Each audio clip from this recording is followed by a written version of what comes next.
Olá, estudantes! Tudo bem com vocês? Não sei vocês, mas eu já estava morrendo de saudade das nossas aulas. Meu nome é Laura e sou professora de História. E na nossa aula de hoje, do Dever em Casa na TV, vamos conhecer um pouquinho mais sobre a crise do Segundo Reinado.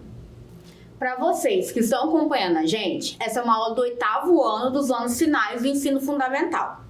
Hoje vamos trabalhar com a habilidade da BNCC que identifica e analisa o equilíbrio das forças e os sujeitos envolvidos nas disputas políticas durante o primeiro e segundo reinado. E o nosso objetivo é analisar e compreender o processo de crise do segundo reinado brasileiro. Antes de começarmos nossa aula, aproveite e já marque sua presença. É bem fácil, basta apontar a câmera do seu celular para o QR Code que está aparecendo aqui na tela. Agora que você já marcou sua presença, pega a câmera fotográfica e mala de viagem que a nossa aula já vai começar. Nossa aula começa a partir de 1862, no Brasil Império. E apesar de considerarmos o período de crise do Império a partir de 1870, um pequeno desentendimento ocorrido em 1862 foi muito importante para os acontecimentos a partir de 1870. Pois bem, foi a partir desse momento em que as questões da política externa saíram do controle do imperador. Tudo começou quando um navio de carga inglês naufragou em uma praia lá no Rio Grande do Sul. Quando a população viu aquela carga ali dando sopa na praia, passaram e pegaram algumas coisinhas. Junto a isso, ocorreu um episódio no Rio, onde 3 oficiais ingleses foram presos por conta de uma briga de bar.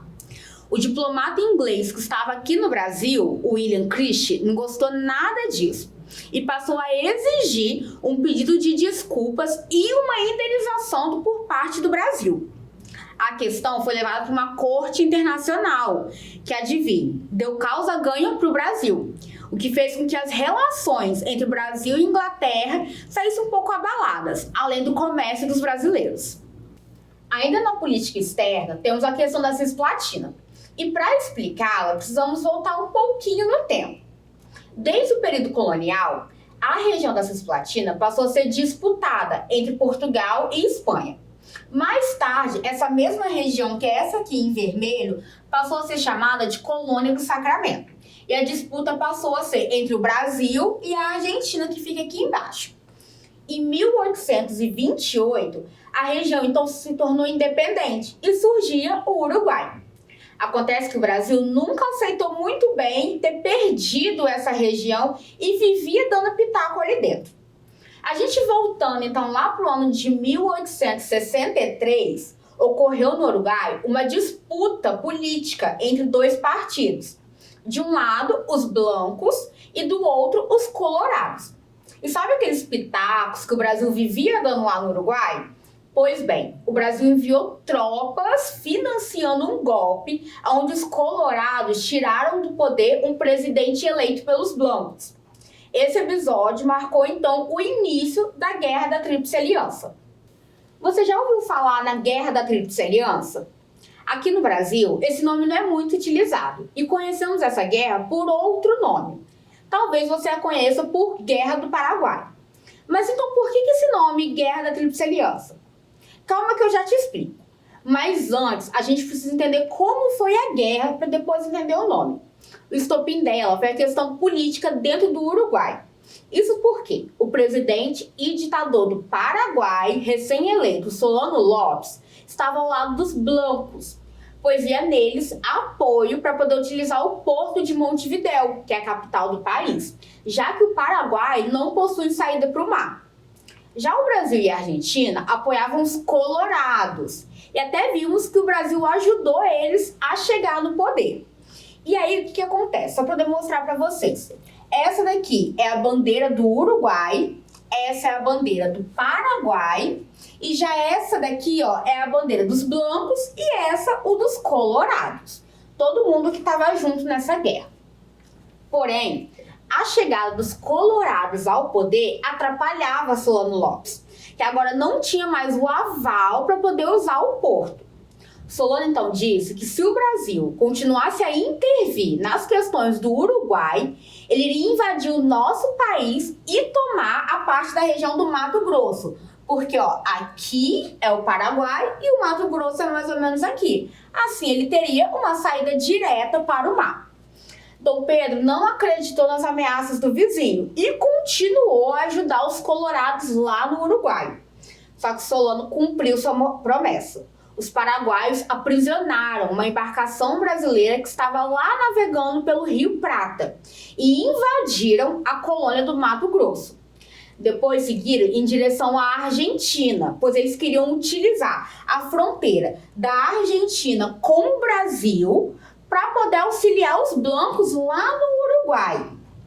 Os argentinos negaram passagem, só que eles também foram invadidos pelas tropas do Solano Lopes. O ditador declarou guerra ao país, o que fez com que argentinos e brasileiros se aproximassem para tentar destruir o inimigo em comum. Então foi assinado o Tratado da Tríplice Entente entre Brasil, Argentina e Uruguai contra o Paraguai. Começava então em outubro de 1864 a Guerra da Tríplice Aliança contra o Paraguai. E olha, o Paraguai estava imbatível. O país enviou para a guerra uma tropa de cerca de 64 mil homens, contra apenas 29 mil da Tríplice Aliança. Parecia que o conflito já estava mais que ganho, mas só parecia.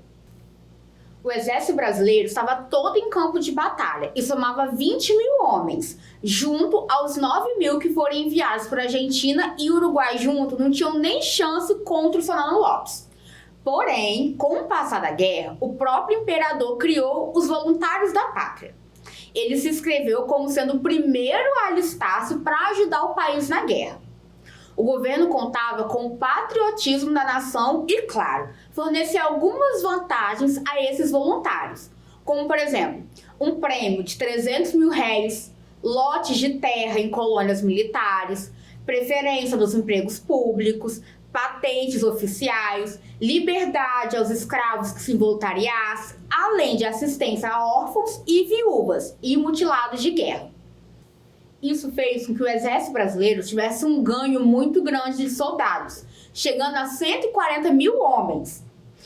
E lembra que o imperador também se inscreveu como voluntário? Pois bem, ele fez questão de ir até a cidade de Uruguaiana, lá no Rio Grande do Sul, onde viajou a cavalo e dormiu em tendas, junto dos outros oficiais, para se apresentar como voluntário. Isso ajudou na propaganda do projeto, trazendo cada vez mais voluntários para a guerra. Enquanto isso, do lado paraguaio, Solano Lopes não possuía contingente de homens para incorporar ao seu exército como fez o Brasil, o que levou o ditador a exigir o alistamento de mulheres, idosos e até crianças na guerra. Em 1868, foi criado no Paraguai um governo provisório, que declarou Solano como traidor da pátria e retirou o país da guerra. Começava então uma caçada a Solano Lopes, que recusava-se a render-se. Até que em março de 1870 ele foi achado e morto, dando fim à Guerra do Paraguai. A Guerra do Paraguai havia chegado ao fim, e por mais que o Brasil tenha saído vitorioso, uma guerra é sempre um gasto, tanto para quem perde, tanto para quem ganha. E isso abalou os cofres públicos brasileiros. Mas o ápice da crise do Segundo Reinado pode ser citado por 3 questões: a questão religiosa, a questão militar e a questão abolicionista. Vamos dar uma olhadinha? A Constituição de 1824, que era vigente na época, trazia o padroato e o beneplácito. No padroato, o imperador tinha o direito de preencher os cargos do clero. Já no beneplácito, o imperador poderia escolher ou não acatar uma ordem do Papa. Acontece que o Papa mandou uma bula papal, que é uma espécie de carta feita por ele próprio, que tem valor como lei para a comunidade católica. Nessa bula, ele exigia a expulsão de membros da maçonaria de dentro do clero católico. Dom Pedro resolveu então por não acatar essa ordem. Porém, 2 bispos o fizeram, passando por cima da ordem do imperador. E pensa só numa confusão. Assim que o imperador ficou sabendo disso, mandou prender esses 2 bispos. Só que a notícia correu e chegou até os ouvidos do Papa, que, como punição, declarou que o Brasil não era mais reconhecido como um país católico pela própria igreja. Imagine só o choque da população. Mas, de novo, esse incidente não foi a causa real do fim do Império, porém gerou grande mal-estar dentro do país, o que fez enfraquecer ainda mais o poder do imperador. A segunda questão é a questão militar, e tem tudo a ver com a Guerra do Paraguai. O que acontece? Com o fim da guerra, o exército brasileiro ganhou bastante importância e passou a ser reconhecido como grande instituição do país. Com isso surgiu o interesse na política. E uma vez dentro da política, grande parte desse exército passou a se identificar com a República, o que ameaçava ainda mais o governo de Dom Pedro II. Esse exército passou a exigir por melhores condições de salário e a divisão entre militares e civis. Isso porque o próprio ministro da guerra era um civil, o que desagradava o pessoal lá do quartel. E guardem bem essa informação. Mas, novamente, toda essa situação só gerava um mal-estar dentro do Império. Não era ainda a gota d'água. Por último, tivemos a questão abolicionista. Todos os países do Ocidente já haviam abolido a escravidão, enquanto aqui no Brasil essa prática continuava presente. E bem lentamente, com o esforço da pressão dos grupos abolicionistas, escravos, ex-escravos e até mesmo da Inglaterra, algumas leis começaram a ser aprovadas. Como, por exemplo, em 1845 tivemos a Lei Bill-Arbit, que proibia o tráfico de escravos no Oceano Atlântico. Já em 1850 foi a vez da Lei Eusébio de Queiroz, que proibiu o tráfico de escravos dentro do território brasileiro. Em 1870 foi a vez do ventre livre, que libertava todos os filhos de escravos nascidos a partir dessa data. Já em 1885 foi criada a Lei do Sexagenário, que libertava todo escravo que tivesse 60 anos ou mais. Apesar das inúmeras leis feitas pelo imperador, todas elas juntas ainda não garantiam o fim da escravidão no país. E para todos que lutavam contra essa causa, estava na hora de pôr um fim a esse regime desumano. Foi então que em 1888 foi assinada a Lei Áurea, que colocava fim à escravidão em todo o país. Mas esse ainda não foi o motivo do fim do Império. Isso porque todos sabiam que em algum momento a escravidão teria o seu fim. Até mesmo os fazendeiros que tanto defendiam esse sistema. O problema foi que esses mesmos fazendeiros acreditavam que quando seus escravos fossem libertos, eles iriam receber uma indenização por cada escravo que possuíam. Só que essa sonhada indenização não veio. E foi aí que o navio começou a afundar. Lembra do ministro da guerra que era um civil? Pois bem, os militares resolveram depor ele, visto que ele não representava a classe. Só que o imperador nomeou então o Visconde de Ouro Preto, outro civil, para o cargo, a fim de arrumar toda aquela bagunça. O Visconde então começou a enviar vários oficiais para outros quartéis pelo Brasil, para tentar espalhá-los e enfraquecer o exército. Foi então que as tropas lideradas pelo Marechal Deodoro da Fonseca foram até o Campo de Santana, o local onde ficavam os senadores, a Casa da Moeda, a Estação Dom Pedro II. O local era onde estava o Visconde e lá eles o deporam do cargo, quando a gente consegue ver aqui nessa imagem ao lado dos oficiais, o Deodoro aqui no meio. O Marechal, por ser muito amigo de Dom Pedro II, resolveu esperar o imperador, que estava lá em Petrópolis, voltar, para eles analisarem junto a situação.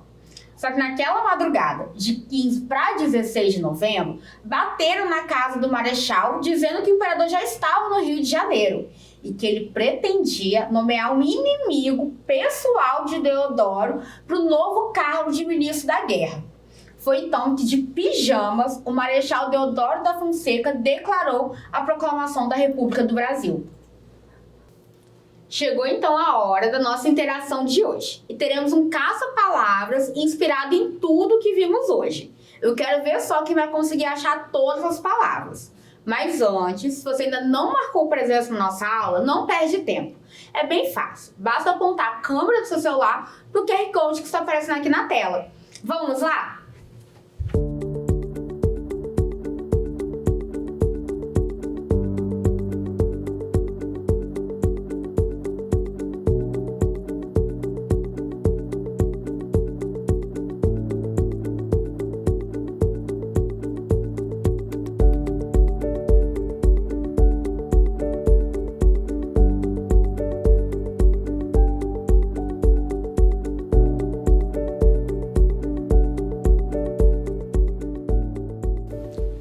E aí, conseguiram achar todas as palavras?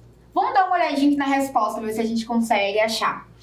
Bom, de cara aqui nós temos abolicionista, crise, república, que foi o finalzinho da nossa aula, partindo para a guerra. Brasil, Argentina, Paraguai e Uruguai, militar e religiosa. Conseguiram achar todas? E aí? Nossa, vimos bastante coisa hoje, né? Que tal darmos uma relembrada? Vimos que o Brasil teve um desentendimento com a Inglaterra e que isso gerou um problema na política externa. E que, ainda nessa questão de política externa, o país se envolveu em questões de política lá no Uruguai, o que foi um estopim para o início da Guerra do Paraguai. Já a guerra durou 6 anos e teve o Brasil como vencedor do conflito. Vimos também que a crise do Segundo Reinado se deu por diversas questões juntas e destacamos a questão religiosa, militar e abolicionista, dando fim ao Império com a proclamação da República em 15 de novembro de 1889. Agora é com vocês. No ano de 2022, alguns parlamentares paraguaios abriram um processo para pedir aos países da Tríplice Aliança um pedido de desculpas formal, além de uma indenização de 150 bilhões de dólares por conta das perdas que teve com a guerra. Para vocês, os paraguaios estão certos? Para compartilhar com a gente, basta apontar a câmera do seu celular para o QR Code que está aparecendo aqui na tela. Ou você pode ir direto para o nosso WhatsApp. Anotem aí o número. É 27 99661 0143. Espero vocês. Ufa, vimos bastante coisa hoje. Eu espero que vocês tenham gostado de viajar comigo através dos últimos anos do Império Brasileiro. Lembre-se, mesmo distantes, estamos juntos. Nos vemos na próxima aula aqui no Dever em Casa na TV. Até lá!